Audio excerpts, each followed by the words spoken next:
ইরানের রাজধানী তেহরানের পশ্চিমাঞ্চলে এসলাম শহরে বিস্ফোরণের শব্দ শোনা গেছে। সেই সঙ্গে সেখানে আকাশ প্রতিরক্ষা ব্যবস্থা চালু করা হয়েছে। প্রত্যক্ষদর্শীদের সোশ্যাল মিডিয়ার বরাত দিয়ে ইরান ইন্টারন্যাশনালের এক লাইভ প্রতিবেদনে এই তথ্য জানানো হয়েছে।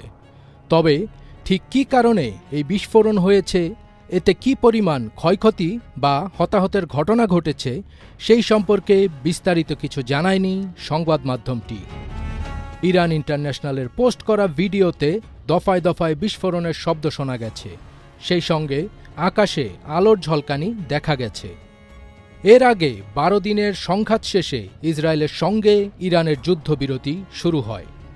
যুদ্ধবিরতির পরেও উভয় দেশই একে অপরের বিরুদ্ধে যুদ্ধবিরতি লঙ্ঘনের অভিযোগ জানিয়ে আসছে।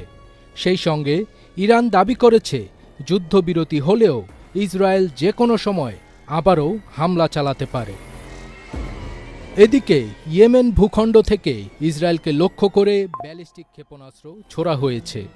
এ নিয়ে দেশটির পশ্চিমাঞ্চলে বীরশেবা, দিমনা এবং আশেপাশের শহরগুলোতে সতর্কতা সাইরেন বাজানো হয়েছে। আজ শনিবার টাইমস অব ইসরায়েলের লাইভ প্রতিবেদনে এই তথ্য নিশ্চিত করা হয়েছে। ইসরায়েলের প্রতিরক্ষা বাহিনী আইডিএফ জানিয়েছে তারা ক্ষেপণাস্ত্রগুলো ভূপাতিত করতে কাজ করছে।